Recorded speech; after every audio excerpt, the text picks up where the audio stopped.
Hello, welcome to the Graduated Voice Updates. Be ready for the real tea, details to tell.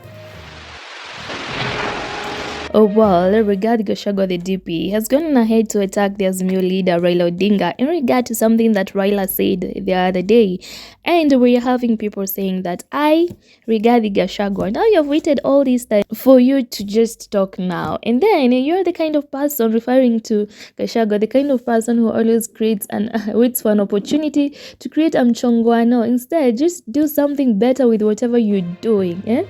Focus on the economy of Kenya, help Kenyans out, and leave Raila Odinga alone. As we dive into what Raila did, I would really appreciate it if you liked the video. It is of good help if you did that. Just like the video. So the deputy president Rigathi Gachagua came out all fired up, amewaka kuwaka, heated up, just to fault the opposition leader Raila Odinga.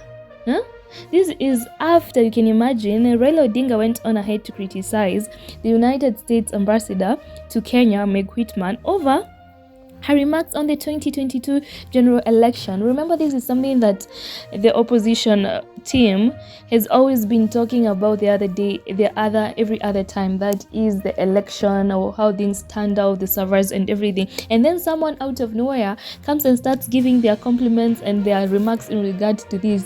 Ata mimi, even if it was me, I believe that I would have reacted to this in the manner in which Raila Odinga reacted to it. Also, make sure that you share this video out there, tell someone about this channel, shares out there, and make sure that you subscribe so that you do not miss out on any story as it happens. Subscribe for more and turn on the notification bell. The other question remains, when did this happen? Where was Gachagua? Where was Raila? Did they have a tough confrontation, like touch me, knock you, their kind of confrontation? Well, apparently all this took place while the DP was speaking in Eldoret as he closed down the devolution conference on Friday. The azimio.la and Kenya coalition leader, according to Gachagua, is threatening to push for the recalling of the US envoy by her government. That is to mean, according to the deputy president, the attack by Raila Odinga against the ambassador threatened the economic development of the country. While someone may feel like these people are always looking for an excuse so that they can talk of how people are affecting the economy. Right now that Uhuru is not in office and all, they are like, now we blame it on Raila Odinga. They should just work on something and stop blaming people and pointing fingers here and there.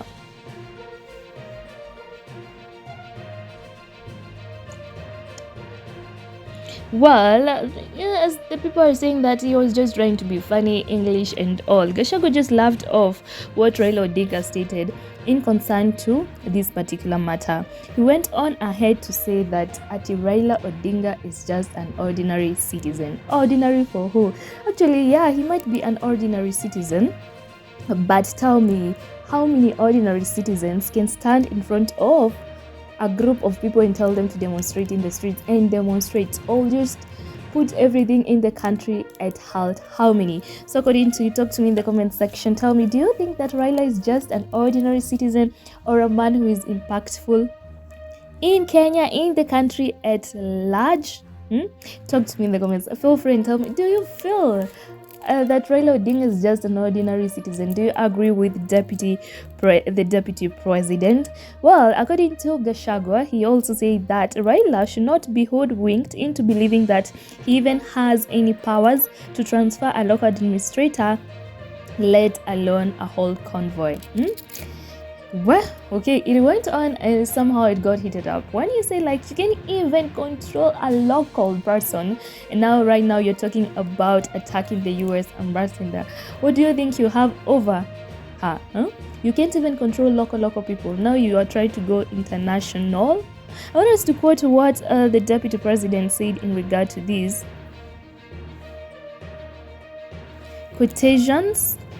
quotations, we also need to be respectful to our development partners. You cannot speak in a public forum before national TV and say you have the capacity to recall an ambassador of the United States accredited to this country by the American government. It is simply being mischievous. That is just part of what the DP said, just trying to show Raila Odinga that he has no power, he has nothing, he can't do nothing, so whatever he's trying to do, it is nothing. And so he also said that Raila Odinga is disrespectful, and that he should know that he should know that whatever he addresses in the national TV is seen everywhere. Let me just continue on the statement that was issued by the DP.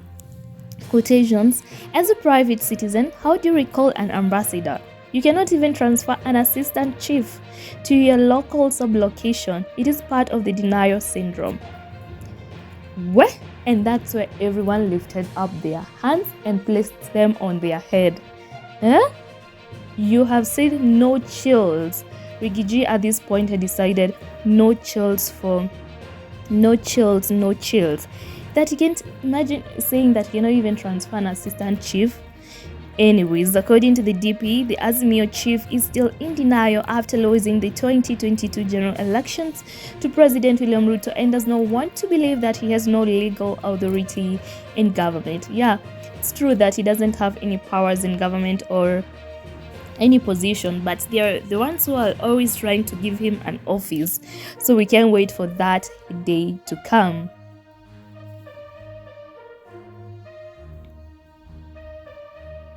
He also did not forget to mention the way he always does, talking about what happened during the times of Uhuru.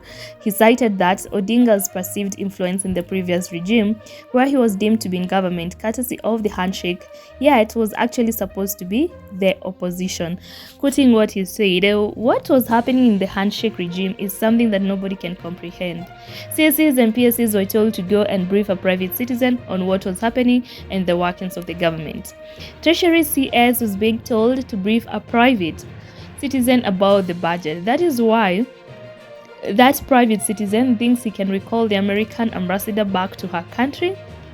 Well, that situation is over. We have a government in place, so take up your rightful role and oversight government, because that is your role. So he went on ahead to brav and state on, well, during the previous regime you felt that you had the handshake, so you're like in control. Just know that in this government you got no say, and all these are just words from the DP to the Azimio leader. That no, not in this government.